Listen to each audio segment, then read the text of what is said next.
तो अभी तक अपने जो इसके अंदर भाग पढ़ा है भारत के संविधान में, वो जो संविधान के सिद्धांत हैं जो भारत की प्रकृति को बताते हैं उनके बारे में पढ़ा है। आपने अभी तक भारत की शासन व्यवस्था के बारे में अध्ययन नहीं किया है कि भारत का शासन कैसे चलता है। आज से अपने भारत की शासन व्यवस्था का अध्ययन करेंगे कि भारत के अंदर केंद्र सरकार क्या होती है, वो क्या क्या कर सकती है, राज्य सरकार क्या होती है, वो क्या क्या कर सकती है। इन सभी मुद्दों के ऊपर अपने चर्चा करेंगे।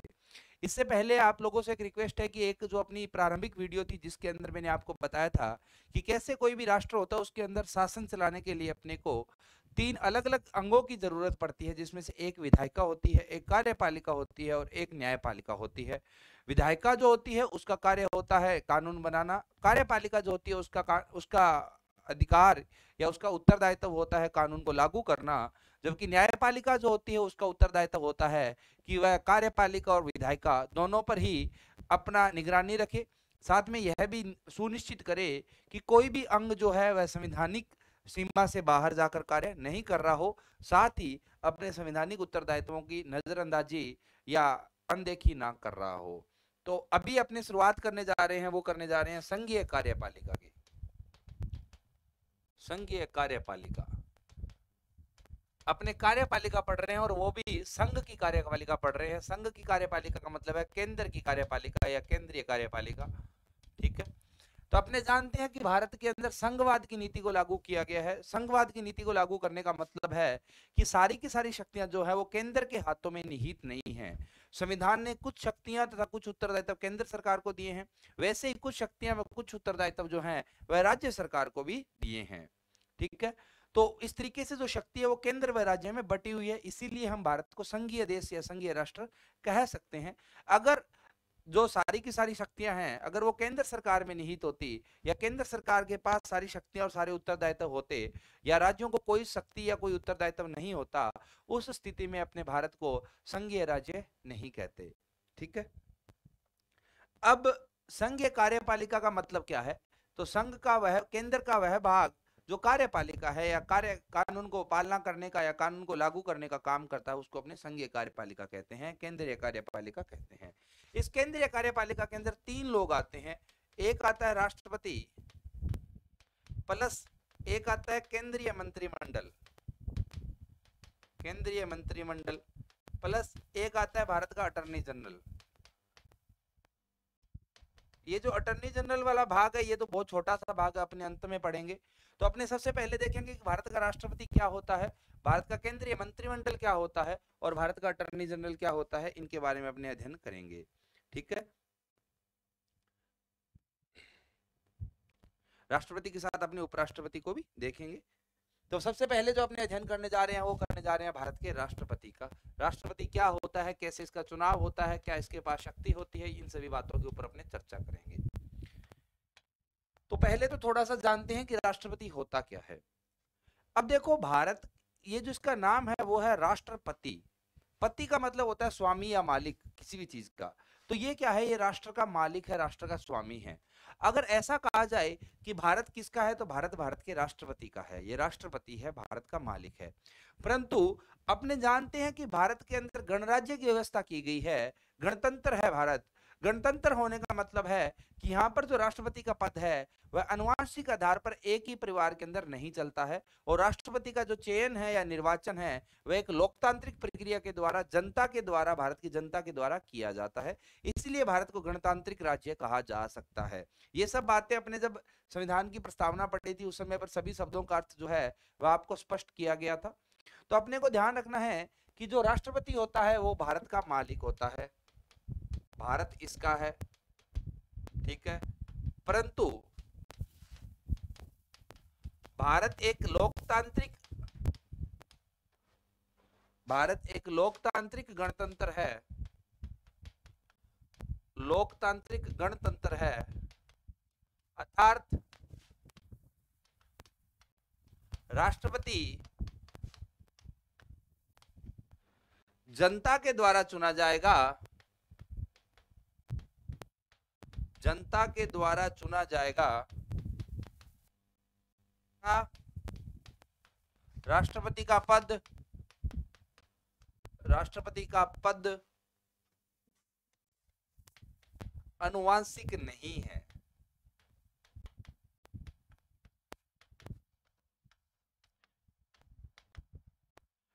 अनुवांशिक नहीं है, मतलब कि एक ही परिवार के अंदर एक दूसरी पीढ़ी में ये हस्तांतरित नहीं होता है, ट्रांसफर नहीं होता है, हर बार नए राष्ट्रपति का चयन किया जाता है। जैसे अगर वर्तमान राष्ट्रपति रामनाथ कोविंद है तो रामनाथ कोविंद का बेटा या रामनाथ कोविंद के द्वारा किसी को गद्दी नहीं सौंपी जाएगी, जो राष्ट्रपति है वह लोकतांत्रिक प्रक्रिया के माध्यम से उसका चयन किया जाएगा, ये इसका मतलब होता है। अब अपने इसके बारे में और थोड़ा सा देखते हैं। अब बात आती है कि भारत का मुखिया कौन होता है। अपने तो जब भी भारत के सबसे बड़े आदमी की बात आती है, भारत के मुखिया की बात आती है, तब प्रधानमंत्री को सर्वशक्तिशाली मानते हैं। तो क्या प्रधानमंत्री जो होता है वह सर्वशक्तिशाली होता है, राष्ट्रपति सर्वशक्तिशाली होता है? तो इस कहानी को थोड़ा सा ऐसे समझा जाए कि जैसे कि कभी कोई शादी होती है अपने हिंदू परिवारों के अंदर, तो उस शादी के अंदर जो फूफा होता है लड़के का, वह एक तरीके से सर्वोच्च व्यक्ति माना जाता है, परंतु केवल और केवल जहां पर भी किसी सेरेमनी या किसी फंक्शन की बात आती है, तो जब बात की जाएगी कि परिवार के बुजुर्गों को आगे किया जाए तो फूफा जी को आगे कर दिया जाता है, इन व्यक्तियों को आगे कर दिया जाता है। परंतु इसका मतलब ये नहीं है कि शादी का जो भी प्रबंधन है, शादी के जो भी निर्णय है वो फूफा के द्वारा लिए जा रहे हैं। शादी का जो भी प्रबंधन है या शादी का जो भी निर्णय है वह या तो जिस लड़के की शादी है या उसके पापा या उसके भाई, जो भी उसके परिवार में से मुख्य सक्रिय व्यक्ति होगा, उसके द्वारा निर्णय और प्रबंधन किया जाता है। परंतु जब भी फंक्शन की किसी बात आएगी, सेरेमनी की किसी बात आएगी, समारोह की कोई बात आएगी, तो फूफा जी को आगे कर दिया जाएगा। वही हाल भारत में राष्ट्रपति का है। तो राष्ट्रपति वो फूफा जी है जिनको सेरेमनी के तौर पर सर्वोच्च नागरिक माना जाता है, भारत का मालिक माना जाता है, परंतु वास्तविकता में शक्ति का आनंद उसके द्वारा नहीं लिया जाता है। वास्तविकता में शक्ति का आनंद जो है वह भारत के प्रधानमंत्री के द्वारा लिया जाता है। ऐसा सा कुछ सिनारियो या ऐसा सा कुछ शक्ति का संतुलन जो है वो भारत में बिठाया गया है। तो अगर अपने संवैधानिक आधार पर देखें, संवैधानिक आधार पर राष्ट्रपति देश का मुखिया होता है, देश का मुखिया होता है, परंतु वास्तविक शक्ति प्रधानमंत्री या पीएम के पास होती है। तो ये कुछ प्रधानमंत्री और राष्ट्रपति के बीच में शक्ति का बंटवारा इस प्रकार से है। तो संविधान तो कहता है कि भारत का राष्ट्रपति जो है वो मुखिया होगा, परंतु वास्तविकता में जो सारे निर्णय हैं वो राष्ट्रपति के द्वारा नहीं लिए जाते हैं, भारत के प्रधानमंत्री के द्वारा लिए जाते हैं। तो संवैधानिक आधार पर जो मुखिया है वह भारत का राष्ट्रपति है, इसलिए इसको नाम मात्र मुखिया भी कहा जा सकता है कि नाम के हिसाब से या पद के हिसाब से तो ये बड़ा है, परंतु वास्तव में जो निर्णय है, वास्तव में जो शक्ति है वो किसके पास है? वो भारत के प्रधानमंत्री के पास है। अब अगर अपने भारत के राष्ट्रपति की बात करें तो जो सबसे पहला अनुच्छेद इसके अंदर आता है, जो भाग 5 है, वो संघीय कार्यपालिका या केंद्र की कार्यपालिका की बात करता है। तो ये जो अभी अपने बात कर रहे हैं संविधान के भाग 5 की बात कर रहे हैं, संविधान के 4 भाग अपने पढ़ चुके हैं, जिसके अंदर अपने अंतिम भाग में या जो अंतिम टॉपिक अपने पढ़ा था 4A के अंदर, वो मौलिक कर्तव्यों के बारे में अपने पढ़ा था। अब अपने भाग 5 की बात कर रहे हैं, तो जो पहला अनुच्छेद राष्ट्रपति से संबंधित है वह है अनुच्छेद 52। अनुच्छेद 52 बहुत ही सामान्य सा अनुच्छेद है। यह कहता है कि भारत का एक राष्ट्रपति होगा, भारत का एक राष्ट्रपति होगा। इतना सामान्य सी भाषा लिखी गई है, तो क्या इसका कोई दूसरा छुपा हुआ मतलब भी है जो अपने समझ नहीं पा रहे हैं? इसका इस लाइन को हालांकि बहुत ही सामान्य भाषा में लिखा गया कि भारत का एक राष्ट्रपति होगा, परंतु इसका अर्थ ये निकलता है कि राष्ट्रपति के बिना भारत देश का अस्तित्व नहीं हो सकता। दूसरे शब्दों में कहा जाए तो भारत में राष्ट्रपति का पद कभी भी खाली नहीं हो सकता, क्योंकि अगर राष्ट्रपति का पद खाली होता है तो उसका मतलब है कि भारत का अस्तित्व नहीं है, बिना राष्ट्रपति के भारत का अस्तित्व नहीं है। तो भारत का एक राष्ट्रपति होगा, ये अनुच्छेद 52 के अंदर बताया गया है। अब ये भी कहा गया है कि ये जो राष्ट्रपति है इसका चयन कैसे होगा, तो इसके चयन के लिए अपने को अनुच्छेद 54 और 55 पढ़ना पड़ता है। राष्ट्रपति का निर्वाचन,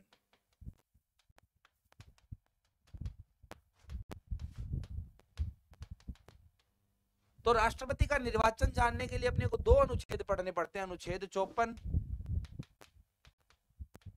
अनुच्छेद 54 कहता है कि राष्ट्रपति के चुनाव में कौन कौन भाग लेगा, राष्ट्रपति के चुनाव में मतदाता कौन होगा, ऐसा कहा जाए, मतदाता कौन होगा। और अनुच्छेद 55 जो है वो इससे थोड़ा सा आगे है, और वो चुनाव का तरीका जो है कि चुनाव कैसे होगा राष्ट्रपति का, उसके बारे में अपने को बताता है। तो राष्ट्रपति के निर्वाचन से संबंधित अपने पास दो अनुच्छेद है, अनुच्छेद 54 और अनुच्छेद 55। अनुच्छेद 54 के अंदर यह बताया गया है कि राष्ट्रपति के चुनाव के अंदर भाग कौन लेगा, और अनुच्छेद 55 के अंदर यह बताया गया है कि राष्ट्रपति का जो निर्वाचन है वह कैसे किया जाएगा। अब ये तो इसकी संवैधानिक परिभाषा हो गई या संवैधानिक भाषा होगी। स्वाभाविक सी बात है, संवैधानिक भाषा को समझ पाना इतना आसान काम नहीं होता है, और परीक्षा में संवैधानिक भाषा पूछ जाए यह कोई अनिवार्य नहीं होता है। तो अपने को तो वास्तविकता में जानना है कि राष्ट्रपति का चुनाव होता कैसे है। तो राष्ट्रपति के चुनाव से संबंधित कुछ बातें मैं आपको वैसे ही लिख देता हूं। ये ऐसा समझ लीजिए कि अनुच्छेद 54 और 55 का ये सार है, निष्कर्ष है जो मैं आपको भी बता रहा हूं। पहली बात, राष्ट्रपति का चुनाव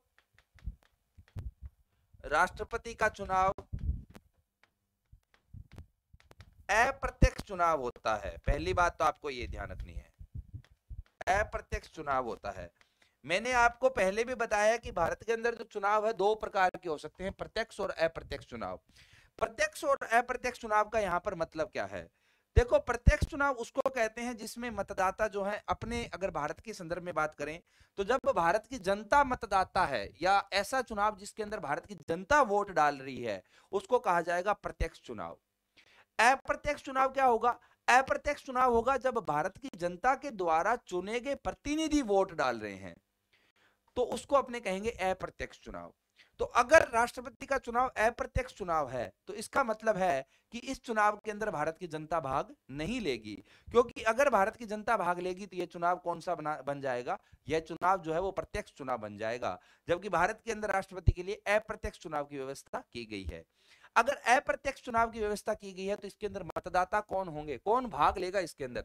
तो अगर राष्ट्रपति के चुनाव के मतदाताओं की बात करें कि इसके अंदर कौन वोट डालता है, तो पहली बात आपको ध्यान रखनी है, दोनों सदनों के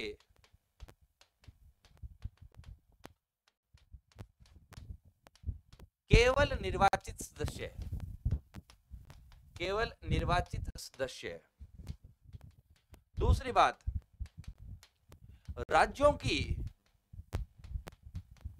विधानसभाओं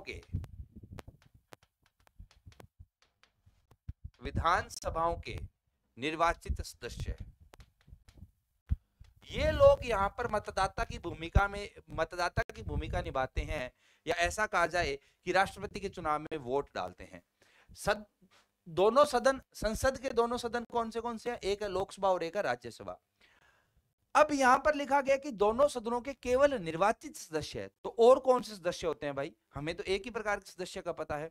तो अपने को ध्यान रखना है कि संसद की जब बात की जा रही है तो उसके अंदर दो प्रकार के सांसद होते हैं, मेंबर ऑफ पार्लियामेंट, जिनको अपने एमपी कहते हैं, वो दो प्रकार के होते हैं। कुछ सदस्य ऐसे होते हैं जो चुनाव जीतकर आए हुए होते हैं, चाहे वो लोकसभा का चुनाव हो चाहे वो राज्यसभा का चुनाव हो। जो व्यक्ति चुनाव जीतकर आया हुआ है उसको कहा जाता है निर्वाचित सदस्य, जिसने चुनाव जीता है, चुनाव में भाग लिया था। परंतु जैसे कि भारत की राज्यसभा के अंदर 12 लोगों को मनोनीत किया जा सकता है राष्ट्रपति के द्वारा। मनोनीत करने का मतलब है कि उन व्यक्तियों के लिए या उन पदों के लिए, उन सीटों के लिए कोई चुनाव नहीं करवाया जाएगा, और राष्ट्रपति आपको कह देगा कि ये व्यक्ति जो है, ये जैसे मेरा नाम लेकर कह दिया कि कल से अशोक जो है वो राज्यसभा का सदस्य है, तो उसने कोई चुनाव नहीं लड़ा अशोक ने। तो ऐसे जो सदस्य होते हैं इनको अपने कहते हैं मनोनीत सदस्य। मनोनीत का मतलब होता है केवल नामित करना, केवल नाम बता देना, चाहे राष्ट्रपति के द्वारा या विधानसभा के मामले में राज्यपाल के द्वारा। तो यहां पर अपने को ध्यान है कि दोनों सदनों के सभी सदस्य भाग नहीं लेते हैं राष्ट्रपति के चुनाव में। दोनों सदनों के केवल और केवल आपके जो है वह निर्वाचित सदस्य भाग लेते हैं।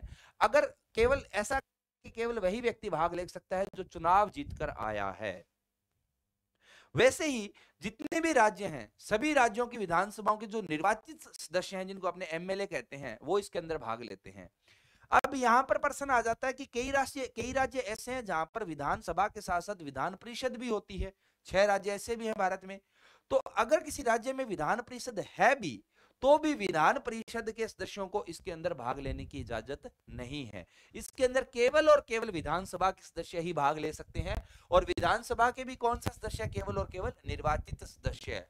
क्योंकि हर विधानसभा में जो राज्यपाल होता है उसको एक एंग्लो इंडियन नामित करने की इजाजत होती है, एक आंग्लो भारतीय व्यक्ति जो है उसको मनोनीत या नामित करने की इजाजत होती है, तो वह व्यक्ति राष्ट्रपति के चुनाव में भाग नहीं लेगा। वैसे राष्ट्रपति लोकसभा के अंदर दो एंग्लो इंडियन को नामित करता है या मनोनीत करता है, वह दोनों लोग भी भाग नहीं लेंगे क्योंकि वो मनोनीत है, निर्वाचित नहीं है। वैसे ही राष्ट्रपति राज्यसभा के अंदर 12 लोगों को मनोनीत करता है, तो वो 12 लोग भी इस चुनाव के अंदर भाग नहीं ले पाएंगे।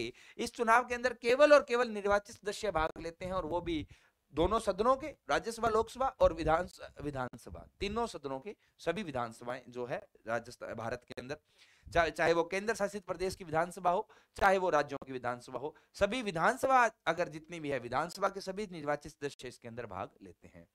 अब यहाँ पर बात आती है कि यार ये तो संघ का मामला है, संघीय कार्यपालिका है, केंद्र का मामला है, राज्यों को क्यों शामिल किया गया?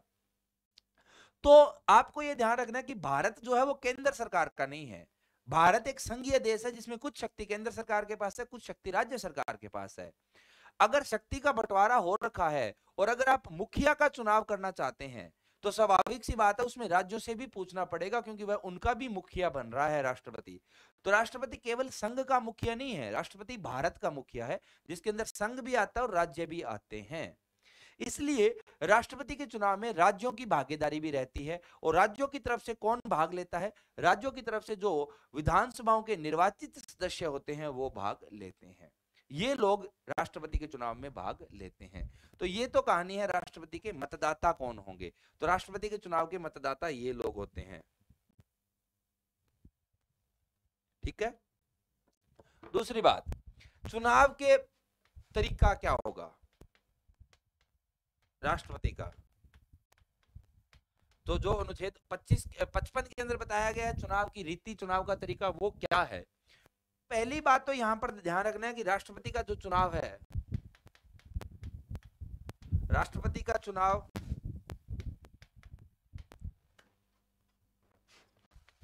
एकल हस्तांतरण मत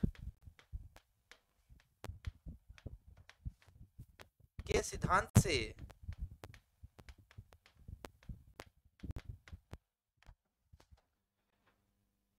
समानुपातिक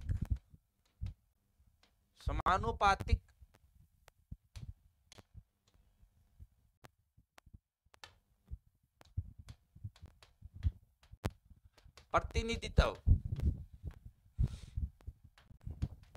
की पद्धति के आधार पर होता है, की पद्धति से होता है।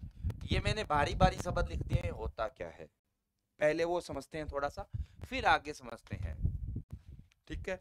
ये एकल हस्तांतरण मत के सिद्धांत पर समानुपातिक प्रतिनिधित्व की पद्धति से होता है, ये होता क्या है? तो आपको ध्यान रखना है कि भारत के अंदर जो भी अप्रत्यक्ष चुनाव होते हैं ना, चाहे वो राष्ट्रपति का चुनाव हो, चाहे वो राज्यसभा का चुनाव हो, चाहे वो उपराष्ट्रपति का चुनाव हो, तो ये सारे के सारे चुनाव जो हैं यह समानुपातिक प्रतिनिधित्व के पद्धति के समानुपातिक प्रतिनिधित्व के सिद्धांत के आधार पर होते हैं, और इनमें एकल हस्तांतरण मत का सिद्धांत लगता है। अब ये क्या होता है मैं आपको बताता हूं, पहले अपने थोड़ा सा इसको ही डिटेल में जान लेते हैं। तो भारत के अंदर जो चुनाव है वो दो प्रकार के हो सकते हैं, प्रत्यक्ष और अप्रत्यक्ष। मतलब आपको बता दिया गया है प्रत्यक्ष और अप्रत्यक्ष का क्या होता है। ये जो प्रत्यक्ष मत होता है इसको अपने कहते हैं फर्स्ट पास्ट दी पोस्ट, फर्स्ट पास्ट दी पोस्ट। मतलब कि जब मतदान होगा उसके बाद जिस व्यक्ति को सबसे ज्यादा वोट मिले हैं वो चुनाव जीत जाएगा, बाकियों को कितने मिले कोई फर्क नहीं पड़ता। ठीक है। तो अगर उदाहरण के लिए किसी चुनाव के अंदर 4 कैंडिडेट थे, 4 दलों के कैंडिडेट थे, एक व्यक्ति को 30% मिले, दूसरे व्यक्ति को भी 30% मिले, एक व्यक्ति को जो है वो 32% मिले, और एक व्यक्ति को जो है वो केवल 8% वोट मिले, तो 100% पूरे हो गए। अब इनमें से किसी को भी बहुमत नहीं मिला, क्योंकि बहुमत का मतलब है 50% से ज्यादा होना, तो बहुमत तो किसी को भी नहीं मिला, तो क्या कोई भी चुनाव नहीं जीतेगा? ऐसा नहीं होगा। अगर वो प्रत्यक्ष चुनाव है तो जिस व्यक्ति को ज्यादा मिले हैं, चाहे उसको 1 वोट मिले और बाकियों को 0 मिले हैं, तो उसको विजेता घोषित कर दिया जाएगा। आपको बाकियों से आगे निकलना है, जो आगे निकल गया वो चुनाव जीत गया। कितनी देर में उसने दौड़ पूरी की इसका कोई अतिरिक्त मार्क उसके पास या अतिरिक्त नंबर उसको नहीं मिलता है, जो टॉपर है उसका दौड़ पूर्ण माना जाएगा। तो इसको अपने कहते हैं first past the post, FTPT, FPTP. ऐसी जो प्रक्रिया है भारत के अंदर ये प्रत्यक्ष चुनावों में लगाई जाती है, जिसमें लोकसभा और विधानसभा के चुनाव आते हैं। तो जिस व्यक्ति ने सर्वाधिक मत प्राप्त किए हैं उसको विजेता घोषित कर दिया जाता है। ठीक है। अब परंतु जो भारत के अप्रत्यक्ष चुनाव होते हैं वह थोड़े से अलग व्यवस्था से होते हैं। तो इसके अंदर क्या होता है, अप्रत्यक्ष चुनाव के अंदर अप्रत्यक्ष चुनाव जो होते हैं वो समानुपातिक प्रतिनिधित्व के सिद्धांत से चलते हैं। अब ये होता क्या है वो अपने समझ लेते हैं थोड़ा सा। इसको ज्यादा डिटेल में अपने नहीं करेंगे क्योंकि ये एक ऐसी चीज है जिसको टेक्निकली समझ पाना बहुत मुश्किल है। अप्रत्यक्ष चुनाव होते हैं अपने समानुपातिक प्रतिनिधित्व की पद्धति पर। अब ये समानुपातिक प्रतिनिधित्व क्या कहता है कि विजेता तो होगा जिसको बहुमत मिलेगा। बहुमत का मतलब है 51% मत मिलेंगे। अगर ऐसी बात है तो साहब जब 2 से ज्यादा कैंडिडेट हो जाएंगे तो यह आप सुनिश्चित नहीं कर सकते कि 51% मत मिलेंगे, और केवल 2 ही कैंडिडेट होंगे यह आप कैसे तय करेंगे। अगर 3 कैंडिडेट हो गए तो 40-40-20 हो ही सकता है, आराम से हो सकता है, 30-30-40 हो ही सकता है, कुछ भी हो सकता है। 2 से ज्यादा कैंडिडेट होते 51% की आप गारंटी नहीं दे सकते। तो वहां पर क्या किया जाता है, ये जो समानुपातिक प्रतिनिधित्व होता है इसमें उदाहरण के लिए कोई चुनाव हो रहा है और इसमें 4 कैंडिडेट खड़े हैं ए बी सी डी। तो जब आप सामान्य चुनाव के अंदर भाग लेते हैं तो आप अपना मत दे देते हैं, ए का बटन दबा देते हैं ईवीएम का, तो वो जो आपका मत है वो ए के खाते में चला गया। अगर आपने बी का मत दे दिया तो आपका जो मत है वो बी के खाते में चला गया। सी का जो मत है अगर आपने सी का बटन दबा दिया तो सी के खाते में आपका वोट चला गया। परंतु यहां पर ऐसा नहीं होता है। यहां पर जब आप वोट देने जाते हैं तो आप किसी एक व्यक्ति को वोट नहीं देते हैं, आप इनको देते हैं प्राथमिकता। कि मेरा मानना है कि मेरी इच्छा है कि बी जीते। अगर मेरी सर्वोच्च प्राथमिकता किसको है कि मैं बी को जिताना चाहता हूं। अगर बी नहीं जीते तो मेरी दूसरी प्राथमिकता कि सी जीते, मेरी तीसरी प्राथमिकता है कि ए जीते, और मेरी चौथी प्राथमिकता है कि डी जीते। तो मैंने चारों लोगों को मत दिया है, केवल मैंने मेरी प्राथमिकता जो है वो इंगित की है, प्राथमिकता जो है वो दर्शाई है। ऐसे ही हर व्यक्ति जो मतदान देने जाएगा उसके सामने एक ऐसा कागज रख दिया जाएगा जिसके ऊपर सभी कैंडिडेट जो भी उम्मीदवार हैं उन सभी के नाम होते हैं, और आपको 1 2 3 4 5 लिखना होता है। जिस व्यक्ति को आप सर्वोच्च प्राथमिकता देना चाहते हैं उस व्यक्ति के आगे नाम के आगे 1 लिख दीजिए, और जिस व्यक्ति को आप निम्न प्राथमिकता देना चाहते हैं, सबसे कम प्राथमिकता देना चाहते हैं, उस व्यक्ति के नाम के आगे आप जो है जो लोवेस्ट रैंक जो भी बन सकती है कुल कैंडिडेट के नंबर के आधार पर वो आप लिख दीजिए। अब जब मत की गणना की जाएगी तो यह देखा जाएगा कि इस बी को एक नंबर कितना मिला है या कितने लोगों ने सर्वोच्च प्राथमिकता दी है। वैसे ही देखा जाएगा कि सी को कितने लोगों ने सर्वोच्च प्राथमिकता दी है, डी को कितने लोगों ने सर्वोच्च प्राथमिकता दी है, और ए को कितने लोगों ने सर्वोच्च प्राथमिकता दी है। अब पता चला कि बी को 40% लोगों ने सर्वोच्च प्राथमिकता दी है, ए को 30% लोगों ने सर्वोच्च प्राथमिकता दी है, सी को 20% लोगों ने सर्वोच्च प्राथमिकता दी है, और इसको 10% लोगों ने सर्वोच्च प्राथमिकता दी है। तो सबसे ज्यादा सर्वोच्च प्राथमिकता है नंबर 1 किसको मिला, बी को मिला। तो बी को चुनाव का विजेता घोषित कर दो, पर नहीं, क्योंकि ये कौन सा है, ये समानुपातिक प्रतिनिधित्व है, इसमें बहुमत तक पहुंचना अनिवार्य है। तो फिर इसमें क्या किया जाएगा कि जिसको सबसे कम प्राथमिकता मिली है इस व्यक्ति को दौड़ से बाहर कर दिया जाएगा, और इसके खाते में जो भी मत आए थे उन मतों को बाकी बचे हुए कैंडिडेट के खाते में जोड़ दिया जाएगा। इसीलिए चूंकि जिस भी व्यक्ति ने इसको प्राथमिकता दी थी या जिन भी व्यक्तियों ने इसको प्राथमिकता दी थी, अब उनका मत इसके खाते से निकलकर ऊपर वालों के खाते में चला गया है, इसीलिए इसको कहा गया एकल हस्तांतरण मत, कि जो आपका मत है वह एक व्यक्ति से दूसरे व्यक्ति के खाते में ट्रांसफर हो सकता है, जबकि प्रत्यक्ष चुनाव के अंदर यह संभव नहीं होता है। यहां पर हस्तांतरण मत का सिद्धांत नहीं लगता है, परंतु जो अप्रत्यक्ष चुनाव है वहां पर हस्तांतरण मत का सिद्धांत लग सकता है। किया जाएगा कि क्या कोई व्यक्ति जो है वो 50% को पार करके गया है, नहीं गया अभी तक, तो फिर जो इन दोनों के बाद लोवेस्ट बचेगा उसको हटा दिया जाएगा, और इसके खाते के जो मत है वो ए और बी में जोड़ दिए जाते हैं। इसका जोड़ने का किसको कितने मत मिलेंगे उसके जोड़ने के लिए एक फॉर्मूला लगता है जिसको जानना अपने लिए अनिवार्य नहीं है।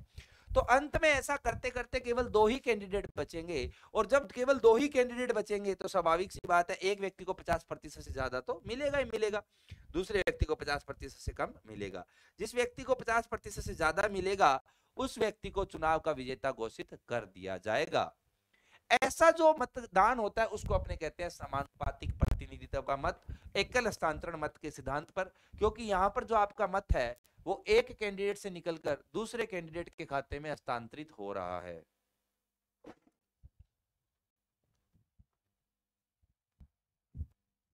तो जो राष्ट्रपति चुनाव है वो भी इसी पद्धति के आधार पर होता है।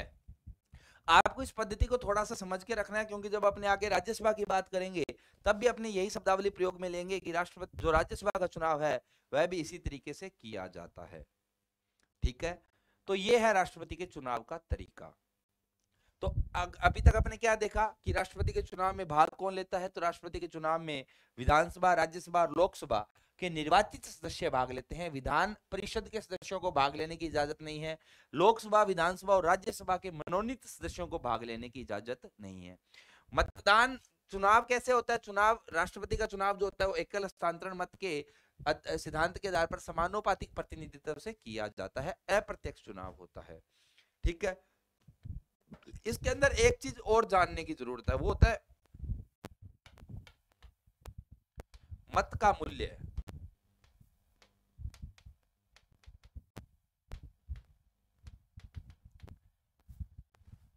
अब राष्ट्रपति के चुनाव के अंदर तो विधानसभा के लोग भी भाग रहे हैं, लोकसभा के लोग भी भाग ले रहे हैं और राज्यसभा के लोग भी भाग ले रहे हैं। तो क्या लोकसभा और विधानसभा के लोगों को एक बराबर ही रख दिया जाए? नहीं रखा जा सकता। क्यों? क्योंकि एक जो एमएलए है, विधानसभा का सदस्य है, वह तो केवल 10 लाख लोगों के ऊपर चुना गया है, 10 लाख लोगों का प्रतिनिधित्व कर रहा है। वो तो जो विधानसभा का क्षेत्र होता है वो तो छोटा होता है। एक लोकसभा के क्षेत्र में 4-5 विधानसभा के क्षेत्र आ जाते हैं। तो अगर एक एमएलए 10 लाख लोगों का प्रतिनिधित्व कर रहा है तो एक एमपी 40 से 50 लाख लोगों का प्रतिनिधित्व करेगा। तो अगर वह व्यक्ति 40 से 50 लाख लोगों का प्रतिनिधित्व कर रहा है तो स्वाभाविक सी बात है उसको हाशिए में ऊंचा तो रखना पड़ेगा विधानसभा के सदस्य से, एमएलए से। इसीलिए राष्ट्रपति के चुनाव में जो भाग लेते हैं उनके मत का मूल्य, मत का जो मूल्य होता है उसकी गिनती की जाती है, मत का मूल्य निकाला जाता है।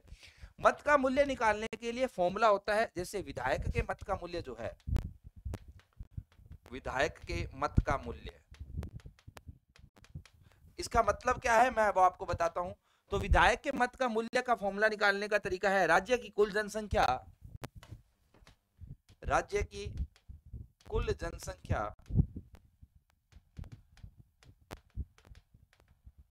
डिवाइडेड बाय राज्य में निर्वाचित, राज्य में विधानसभा के कुल निर्वाचित सदस्यों की संख्या, सदस्यों की संख्या, और इसको अपने गुणा करते हैं 1/1000 से।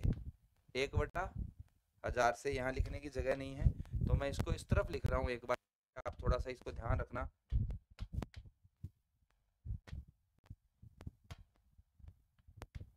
1/1000 से इसको गुणा करना है मत का। तो इस तरीके से एमएलए के मत का मूल्य निकाला जाता है। तो अब मत का मूल्य दो चीजों पर निर्भर कर रहा है, किसी राज्य के अंदर जनसंख्या कितनी है और उस राज्य के अंदर कुल निर्वाचित विधानसभा के सदस्य कितने हैं, कुल निर्वाचित एमएलए कितने हैं। ऐसा क्यों किया गया? ऐसा इसलिए किया गया ताकि अगर कोई व्यक्ति ज्यादा जनसंख्या का प्रतिनिधित्व करता है तो उसको ज्यादा वो उसका जो है वह योगदान ज्यादा बड़ा माना जाना चाहिए राष्ट्रपति के चुनाव में। और अगर कोई व्यक्ति कम जनसंख्या का प्रतिनिधित्व करता है तो उसकी जो पहुंच है या राष्ट्रपति के चुनाव में उसकी क्षमता जो है वह कम होनी चाहिए। और ऐसा होना भी चाहिए, स्वाभाविक सी बात है, क्योंकि राष्ट्रपति अंततः है तो लोगों का प्रतिनिधि, जनता का ही प्रतिनिधि है। भारत देश का मुखिया है, भारत की जनता के द्वारा चुना जा रहा है, प्रत्यक्ष तरीके से नहीं चुना जाकर केवल अप्रत्यक्ष तरीके से चुना जा रहा है।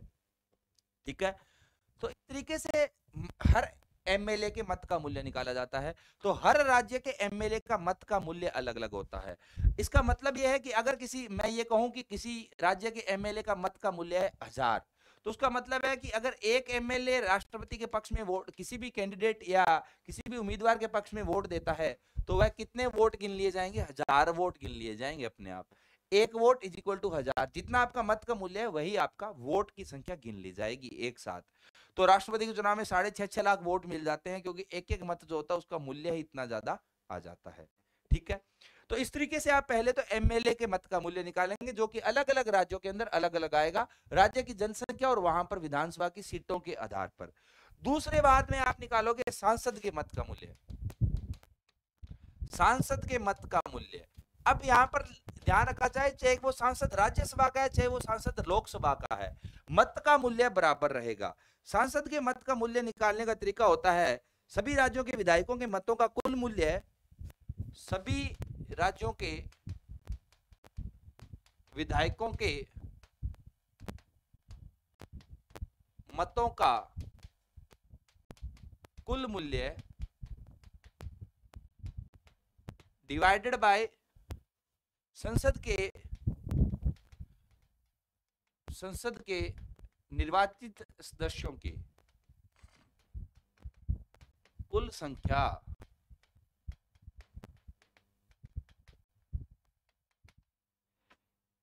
इस तरीके से जो है वह सांसद के मत का मूल्य निकाला जाता है। तो अब राष्ट्रपति के चुनाव के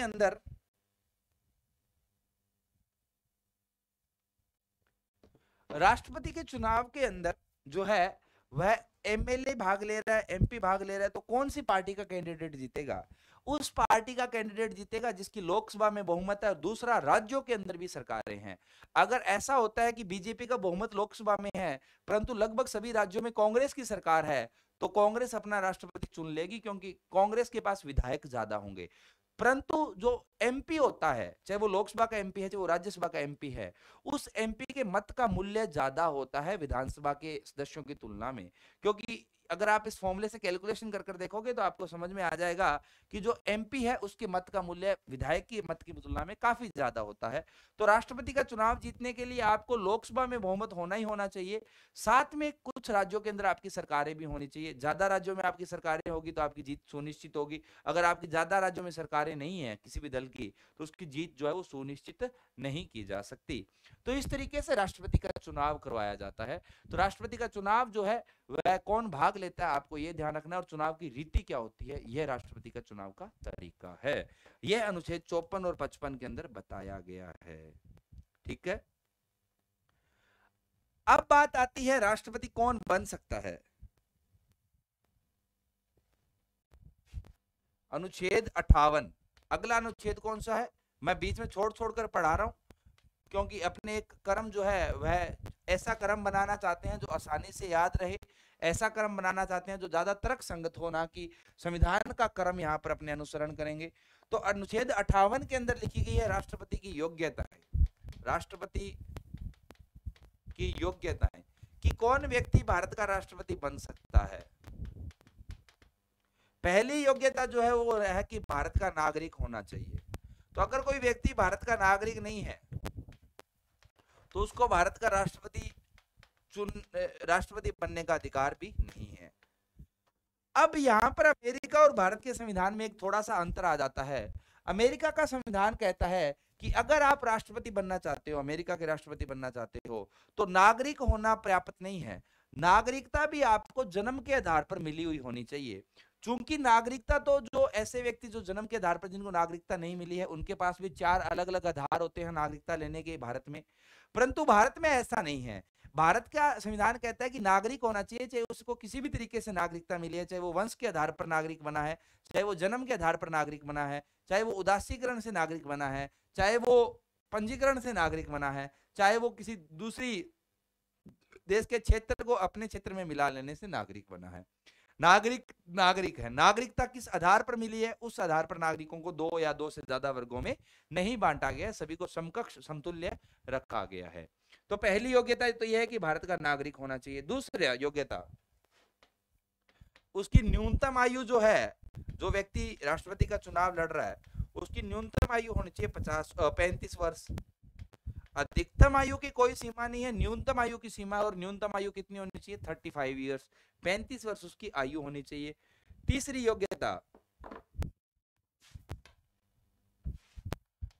योग्यता वह लोकसभा का सदस्य चुने जाने के योग्य होना चाहिए। तो उसके अंदर वो सारी योग्यताएं होनी चाहिए जो एक लोकसभा का सदस्य चुने जाने के लिए योग्यताएं चाहिए। अब ये सामान्यतः होगी क्योंकि लोकसभा के अंदर भी विशेष तौर पर तो 2 ही योग्यताएं चाहिए। एक कि उस व्यक्ति की न्यूनतम आयु 25 वर्ष होनी चाहिए और वो भारत का नागरिक होना चाहिए। तो अगर उसकी 25 वर्ष ही नहीं है तो फिर 35 वाला आंकड़ा कैसे पूरा करेगा, तो वैसे ही वो अयोग्य हो जाएगा। और दूसरा, अगर वो भारत का नागरिक ही नहीं है तो आपने पहली योग्यता ही नहीं है आपके पास। हालांकि लोकसभा के अंदर कुछ और योग्यताएं भी आ जाती है जो भारत की संसद ने बाद में बनाई है जनप्रतिनिधि अधिनियम के तहत, जिसके अंदर उदाहरण के लिए आपके ऊपर भ्रष्टाचार का आरोप नहीं होना चाहिए, आपके ऊपर किसी भी प्रकार से समाज के अंदर दुश्मनी फैलाने का आरोप नहीं लगा होना चाहिए, आपके ऊपर कभी भी जो है आपको कोर्ट ने दिवालिया घोषित नहीं किया हुआ होना चाहिए, आपको कोर्ट ने मानसिक विकर्ता वाला या ऐसा कहा जाए कि पागल घोषित नहीं किया हुआ होना चाहिए। ये सारी योग्यताएं आपको राष्ट्रपति के लिए भी चाहिए। ठीक है, तो ये राष्ट्रपति की योग्यताएं होती है, इनका वर्णन किया गया अनुच्छेद 58 के अंदर, संविधान के अनुच्छेद 58 के अंदर। तो क्या जिस किसी भी व्यक्ति के पास ये योग्यताएं, ये तो बहुत लोगों के पास योग्यताएं होगी, तो क्या कोई हर व्यक्ति राष्ट्रपति का चुनाव लड़ लेगा क्या? मैं जब 35 वर्ष के आप हो जाओगे, स्वाभाविक सी बात है भारत के नागरिक तो आप हो ही, तो क्या आप राष्ट्रपति का चुनाव लड़ने के योग्य हो जाएंगे? अगर अपने संविधान की बात करें तो अपने योग्यता प्राप्त कर ली है, परंतु संविधान संसद को इस चीज की इजाजत देता है कि वह राष्ट्रपति के चुनाव से संबंधित अन्य नियम या अन्य नियमावली जो है वो निर्धारित कर सकता है। इसी को आधार मानते हुए, इसी को ध्यान में रखते हुए संसद ने जो नियम बनाए हैं उनको भी अपने को ध्यान में रखना पड़ता है, और अपने को ध्यान देना पड़ता है कि राष्ट्रपति के चुनाव के लिए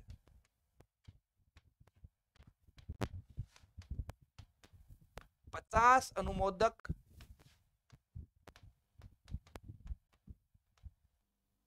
तथा 50 प्रस्तावक होने चाहिए,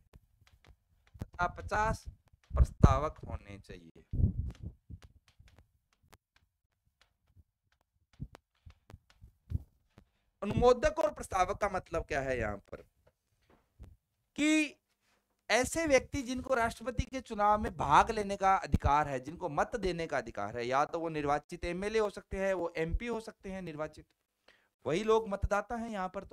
तो आपको 50 एमएलए या 50 एमपी या 25 एमएलए 25 एमपी या 45 एमएलए 5 एमपी, किसी भी तरीके से 50 मतदाता जो हैं वह अनुमोदक के तौर पर चाहिए। अनुमोदक का मतलब है जो इस चीज को हामी करते हैं कि हाँ हम इस व्यक्ति को उम्मीदवार बनाना चाहते हैं, और 50 ऐसे व्यक्ति आपको प्रस्तावक के तौर पर चाहिए जो आपको, जब आप चुनाव का फॉर्म भरोगे, उम्मीदवारी दाखिल करोगे अपनी, उस समय पर हस्ताक्षर चाहिए। तो कुल मिलाकर आपको 100 लोगों के हस्ताक्षर लेने पड़ते हैं। कौन से व्यक्तियों के?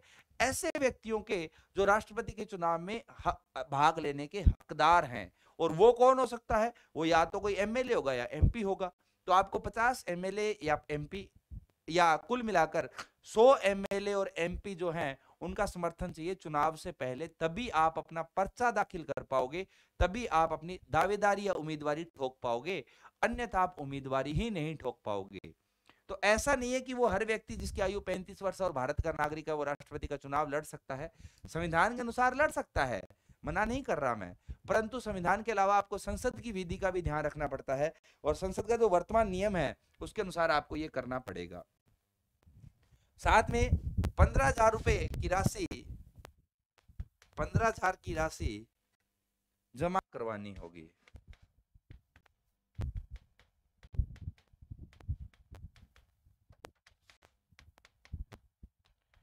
तो ये होता है राष्ट्रपति की योग्यताओं का मामला, जो अनुच्छेद 58 के अंदर अपने को बताया गया है। अब बात आती है अनुच्छेद 56 की, जिसके अंदर अपने को राष्ट्रपति की पद अवधि बताई गई है।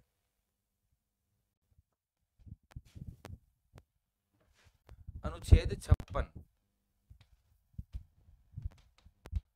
तो अनुच्छेद 56 के अंदर क्या बताया गया है? राष्ट्रपति की पद अवधि, राष्ट्रपति की पदावधि कि वह कितने समय तक जो है वह राष्ट्रपति के पद पर बना रहेगा, वह जो भी व्यक्ति जो राष्ट्रपति के पद पर बैठा है। तो अपने को यह ध्यान रखना है कि राष्ट्रपति की पदावधि सामान्य परिस्थिति में 5 वर्ष होती है, सामान्य परिस्थिति में 5 वर्ष होती है, परिस्थिति में 5 वर्ष होती है, परंतु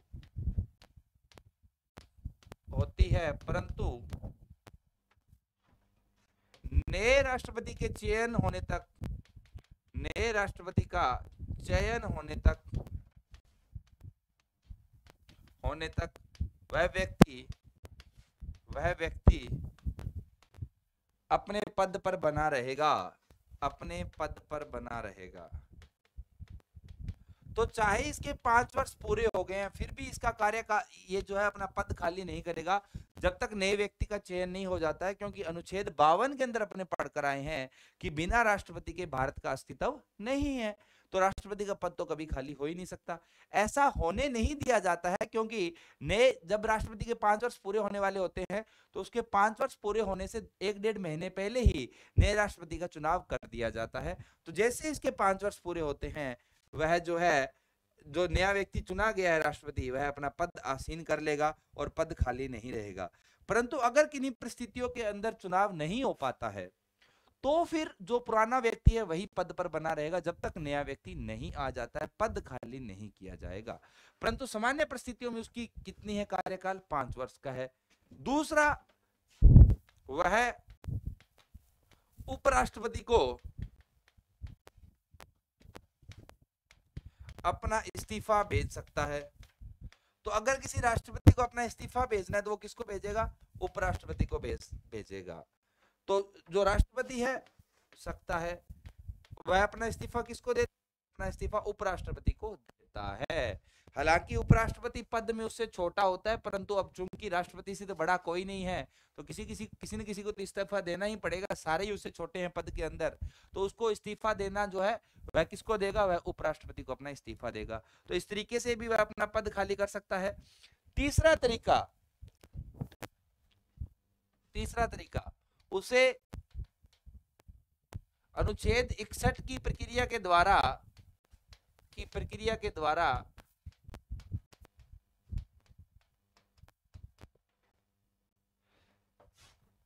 अविश्वास प्रस्ताव के माध्यम से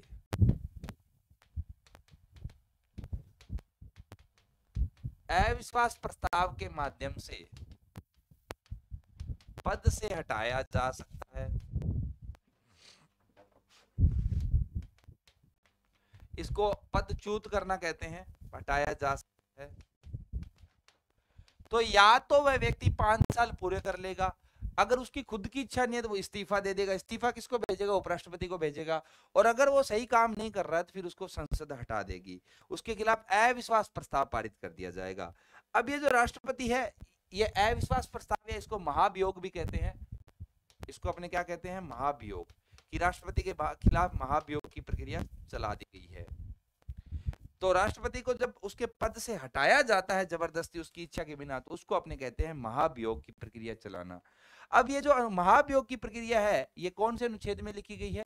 ये अनुच्छेद 61 के अंदर लिखी गई है। तो चलो पहले इसको जान लेते हैं कि क्या लिखा गया अनुच्छेद 61 के अंदर। तो अब अपने चलते हैं अनुच्छेद 61 के अंदर। अनुच्छेद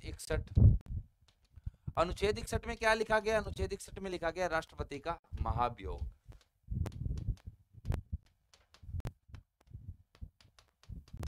कि राष्ट्रपति को अपने पद से उसके कार्यकाल पूरा होने से पहले कैसे हटाया जा सकता है। पहली बात तो अपने को राष्ट्रपति के महाभियोग में ध्यान रखनी है कि उसको किस आधार पर हटाया जा सकता है, या इसको ऐसा कहा जाए कि महाभियोग का आधार, उसके खिलाफ महाभियोग की प्रक्रिया है, मतलब कि उसको पद से हटाने की प्रक्रिया है, वो किस आधार पर चल सकती है? महाभियोग का आधार।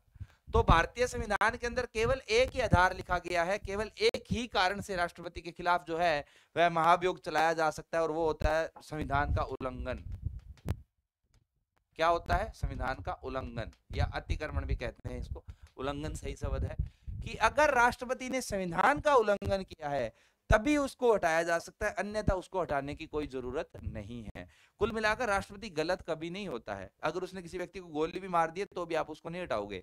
आप ऐसे नहीं हटाओगे कि जैसे कि अगर उदाहरण के लिए कई नेताओं को इस्तीफा देना पड़ता है कि उनके चरित्र के ऊपर कोई या उनके आचरण के ऊपर कोई दाग लग जाता है, कलंक लग जाता है, उनको इस्तीफा देना पड़ता है। राष्ट्रपति को इन आधार पर इस्तीफा या महाभियोग करने की जरूरत नहीं है। राष्ट्रपति को केवल एक ही आधार पर हटाया जा सकता है, केवल एक ही कारण से हटाया जा सकता है, और वो कारण होता है संविधान का उल्लंघन। तो अगर राष्ट्रपति ने संविधान का उल्लंघन किया है तभी उसके खिलाफ महाभियोग की प्रक्रिया लगाई जा सकती है, अन्यथा नहीं। दूसरी बात, महाभियोग की प्रक्रिया राष्ट्रपति पर चलेगी कैसे? महाभियोग कैसे उसके ऊपर चलेगा? तो पहली बात तो महाभियोग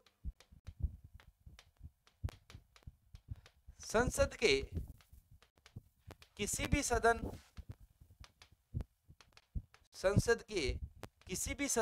के 1/4 द्वारा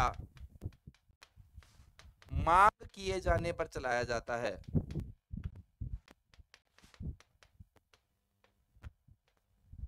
किए जाने पर चलाया जाता है। तो ऐसा नहीं है कि मैं एक एमपी हूं, मैं खड़ा हुआ और मैं कहता हूं कि मैं राष्ट्रपति को हटाना चाहता हूं, हटाओ, प्रक्रिया चलाओ। नहीं, ऐसे राष्ट्रपति है छोटी मोटी चीज थोड़ी है, ऐसे आप अपनी मर्जी से कभी भी हटा उसको। तो अगर आप राष्ट्रपति के खिलाफ महाभियोग प्रस्ताव लाना भी चाहते हैं, महाभियोग प्रक्रिया चालू भी करना चाहते हैं, तो उसके लिए भी आपको सदन के 1/4 सदस्य मतलब कि 25% लोगों का समर्थन चाहिए। तो अगर लोकसभा के जितने भी सदस्य हैं 543, उसमें से 25% लोग कहते हैं कि हाँ हाँ राष्ट्रपति को हटाना है, ये राष्ट्रपति अच्छा नहीं है। संविधान का उल्लंघन क्या होता है ये किसी को पता नहीं है, और इस पे कोई चर्चा भी नहीं होगी कि संविधान का उल्लंघन हुआ या नहीं हुआ। कोई भी काम संविधान के उल्लंघन में माना जा सकता है। संविधान तो इतनी बड़ी किताब है, उसके किसी न किसी शब्द का उल्लंघन तो कभी न कभी हो ही जाता है।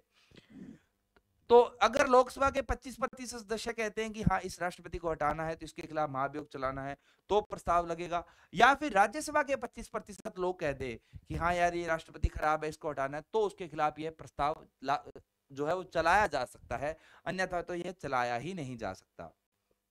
दूसरी बात, महाभियोग प्रस्ताव चलाने से पहले, प्रस्ताव चलाए जाने से या लाए जाने से पहले राष्ट्रपति को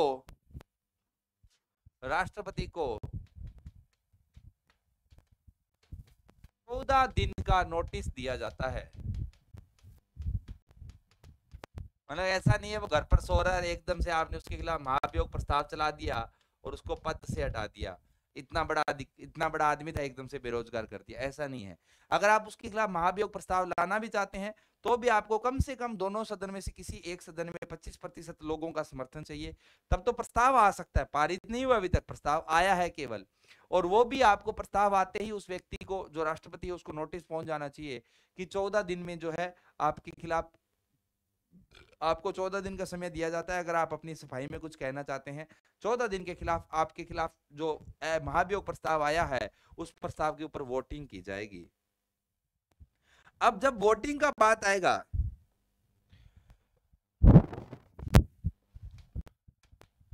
महाभियोग प्रस्ताव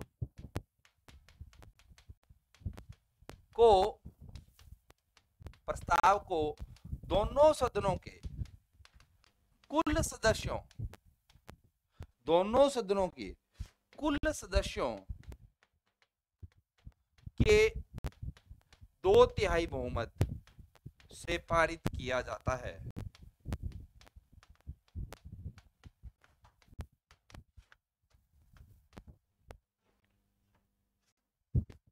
तो महाभियोग प्रस्ताव आ गया, अब दोनों सदनों के अंदर उसके ऊपर वोटिंग की जाएगी कि महाभियोग प्रस्ताव पारित होगा या नहीं होगा, या संसद उसको हटाती है नहीं हटाती है।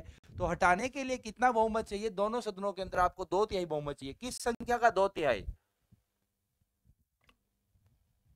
जो सदन की कुल सदस्य संख्या है। उदाहरण के लिए लोकसभा की कुल सदस्य संख्या 543, 543 का 2/3 बहुमत आपको लोकसभा में चाहिए, और राज्यसभा की कुल सदस्य संख्या 250, तो 250 का 2/3 बहुमत आपको राज्यसभा में चाहिए। अगर आप इतने लोगों का समर्थन प्राप्त कर पाते हैं, अगर इतने एमपी दोनों सदनों में आपके समर्थन में है, या जिस भी पार्टी ने इसके खिलाफ महाभियोग प्रस्ताव लाई है उस पार्टी के पक्ष में है, तो ही राष्ट्रपति को हटाया जा सकता है। और भारत की राजनीति कहती है कि ऐसा संभव नहीं है कि कुल सदस्य संख्या का 2/3 बहुमत अपने को और भी कार्यों के लिए चाहिए, परंतु जहां पर भी 2/3 बहुमत की बात आती है, वो आती है 2/3 बहुमत किसका? जो लोग उस समय पर मतदान करने के लिए उपलब्ध हैं उनका 2/3। यहाँ पर मतदान करने वाले लोगों का 2/3 नहीं है। मतदान चाहे 5 लोग करें, 10 लोग करें, कोई फर्क नहीं पड़ेगा। न्यूनतम मतदान उतना तो होना ही चाहिए कि कुल सदस्य संख्या का 2/3 मतदान तो होना ही चाहिए, और वो सारे के सारे अगर खिलाफ चल जाएं तो राष्ट्रपति अपने पद से हटेगा, अन्यथा राष्ट्रपति अपने पद से नहीं हटेगा। भारत के संविधान में जो सबसे मजबूत बहुमत चाहिए किसी को हटाने के लिए, कोई कार्य करने के लिए, वह यही बहुमत होता है। इससे ज्यादा बहुमत भारत में किसी भी चीज के लिए नहीं चाहिए। जितने भी कार्य हैं सारे इससे कम बहुमत में हो सकते हैं, चाहे वो संविधान का संशोधन करना हो, चाहे वो भारत के जज को हटाना हो, चाहे वो हाई कोर्ट या सुप्रीम कोर्ट का जज हो, चाहे वो भारत की सरकार को गिराना हो, कुछ भी काम जो है वो इससे कम बहुमत में होंगे। सर्वाधिक बहुमत राष्ट्रपति को पद से हटाने के लिए चाहिए। कितना बहुमत? कुल सदस्य संख्या का 2/3 है, ध्यान रखा जाए। अब यहां पर जब राष्ट्रपति का चुनाव हो रहा था तो विधानसभा के लोगों ने भाग लिया था, परंतु राष्ट्रपति को हटाने में विधानसभा की कोई भूमिका नहीं होती है। दूसरी बात, जब राष्ट्रपति का चुनाव हो रहा था तो दोनों सदनों के या संसद के जो दोनों सदन हैं उनके केवल और केवल निर्वाचित सदस्यों ने भाग लिया था। जबकि जब उसके हटाने की बात आ रही है तो निर्वाचित वाली शर्त हटा दी गई है, कुल सदस्य मतलब कि निर्वाचित और मनोनीत दोनों जो हैं वह उसको हटाने में भाग लेते हैं। तो यह उसको हटाने वाले और उसका निर्वाचित करने वाले लोगों के अंदर बदलाव आ जाता है। तो उसका निर्वाचन कोई और करते हैं, हटाते कोई और हैं। ठीक है, ये कहानी होती है राष्ट्रपति को हटाने की। अभी तक किसी भी राष्ट्रपति को हटाया नहीं जा सका है। अब बात आती है राष्ट्रपति की शपथ। अनुच्छेद 60, अनुच्छेद 60, अनुच्छेद 60 में बताया गया राष्ट्रपति की शपथ।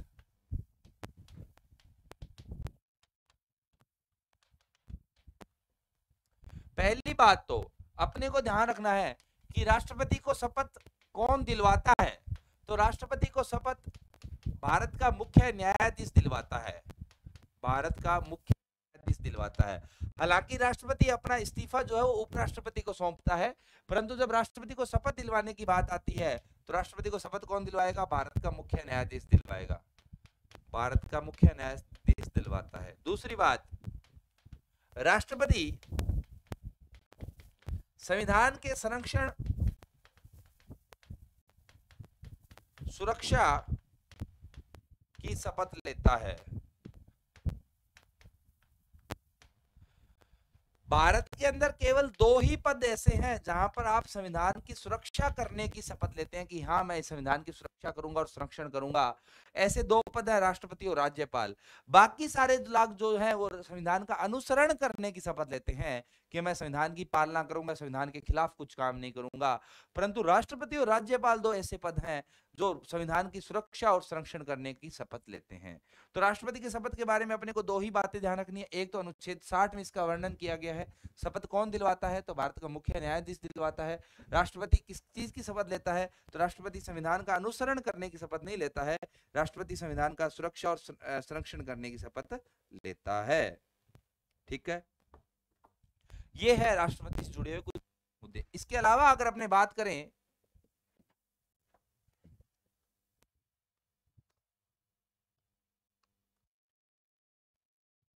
तो अगर इसके अलावा अपने बात करें तो एक जो इंपॉर्टेंट अनुच्छेद राष्ट्रपति से संबंधित और है वो है अनुच्छेद 62, अनुच्छेद 62,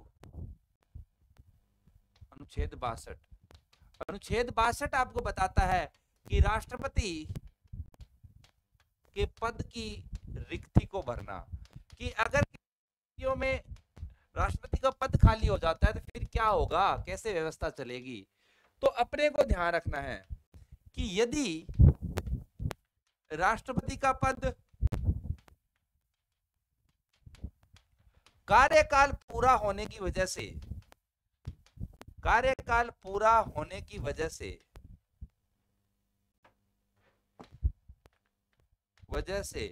रिक्त होता है तो नए राष्ट्रपति के चुनाव तक, नए राष्ट्रपति के चुनाव तक पुराना व्यक्ति पद पर बना रहेगा। ठीक है, तो ये तो मैं आपको पहले ही समझा चुका हूं, परंतु यह स्थिति भी कभी आने नहीं दी जाएगी, क्योंकि जो राष्ट्रपति का चुनाव है वो पद, उसकी जो कार्यकाल है 5 वर्ष का, उसका पूरा होने से पहले ही नए राष्ट्रपति का चुनाव कर लिया जाता है। परंतु यदि किसी अन्य कारण से अन्य कारण में क्या क्या हो सकता है? अन्य कारण से जिसके अंदर क्या आ जाएगा, जैसे कि आप राष्ट्रपति की मृत्यु हो गई, ये तो हो ही सकती है, आपको आप कोई कैसे रोक सकता है? या वो बीमार पड़ गया, या वो विदेश यात्रा पर गया हुआ है, विदेश यात्रा पर गया हुआ है, या फिर उसके खिलाफ महाभियोग चल गया एकदम से और उसको संसद ने हटा दिया, या फिर उसने इस्तीफा दे दिया। तो इन सब स्थितियों के अंदर जो पद की रिक्ति हो रही है वो अचानक हो रही है ना। इन परिस्थितियों में से पद की रिक्ति होती है, पद की रिक्ति या पद रिक्त होता है, तो उपराष्ट्रपति राष्ट्रपति के पद पर आसीन हो जाएगा, राष्ट्रपति के पद पर आसीन हो जाएगा, या उपराष्ट्रपति जो है वह भारत का राष्ट्रपति बन जाएगा, परंतु केवल 6 माह के लिए तथा 6 माह में 6 माह के अंदर नए राष्ट्रपति का चुनाव करवाना, नए राष्ट्रपति का चुनाव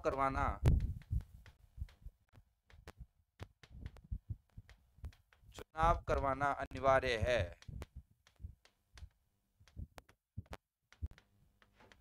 ठीक है, तो पहली बात तो उपराष्ट्रपति कब बैठेगा? उपराष्ट्रपति राष्ट्रपति के पद पर तभी बैठेगा जब राष्ट्रपति का पद किन कारणों से रिक्त हो रहा है, राष्ट्रपति की मृत्यु हो गई, बीमार हो गया, वो विदेश यात्रा पर चला गया तो काम नहीं कर रहा, राष्ट्रपति का पद खाली करके चला गया, तो उसके खिलाफ महाभियोग चल गया, उसने इस्तीफा दे दिया। तो इन सभी मामलों के अंदर जो पद की रिक्ति हो रही है वो अचानक हो रही है, आपको पूर्वानुमान नहीं था।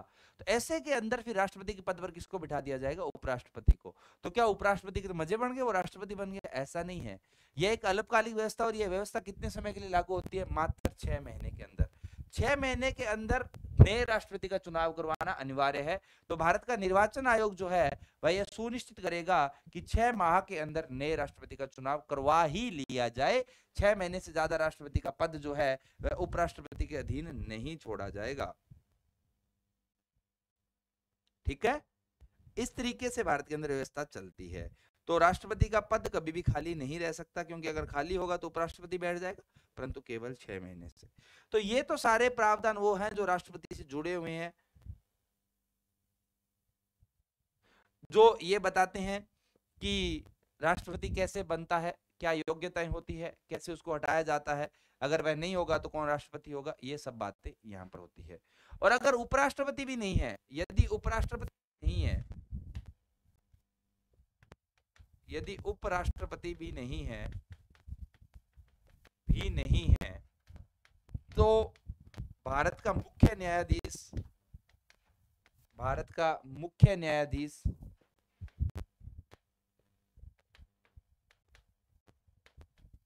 राष्ट्रपति का पद आसीन करेगा, राष्ट्रपति का पद आसीन करेगा। और अगर मुख्य न्यायाधीश भी नहीं है तो फिर जो सर्वोच्च न्यायालय का सबसे सीनियर जो जज होगा, सर्वश्रेष्ठ जो वरिष्ठ जज होगा, वह इस पद पर बैठेगा। परंतु सामान्यतः ऐसा होता नहीं है कि ऐसी इसकी जरूरत पड़े, अगर जरूरत पड़े तो यह व्यवस्था लागू की जाती है। ये होते हैं भारत के राष्ट्रपति द्वारा जो कहें कि जो राष्ट्रपति के पद से संबंधित जो महत्वपूर्ण प्रावधान है वो इस प्रकार से हैं राष्ट्रपति के भारत के अंदर। यहां पर एक प्रावधान जो और बचता है, एक अनुच्छेद जो और बचता है, वो बचता है अनुच्छेद 57।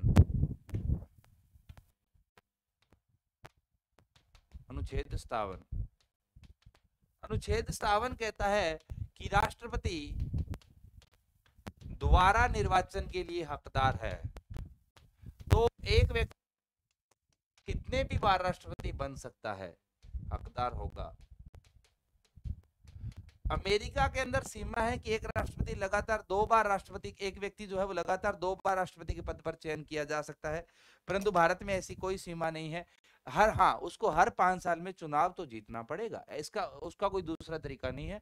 हाँ, यह संभव है कि उसके विरोध में कोई कोई दूसरा उम्मीदवार ही नहीं है तो निर्विरोध चुन लिया जाए, परंतु चुनाव तो वहां भी हुआ है, निर्विरोध हो गया क्योंकि दूसरा कोई उम्मीदवार नहीं आया, मौका दिया गया था किसी को भी आने का। तो ये स्टूडेंट्स, ये कहानी है राष्ट्रपति और उसके संबंधित प्रावधानों की। अगली क्लास के अंदर अपने राष्ट्रपति और उसके पद से जुड़ी शक्तियों की बात करेंगे कि राष्ट्रपति काम कैसे करता है। तो ये तो कहानी है राष्ट्रपति के पद के बारे में। अगली क्लास में अपने राष्ट्रपति पद की शक्तियों के बारे में बात करेंगे। तब तक के लिए धन्यवाद, देखते रहिए। Have a good day, thank you, keep watching.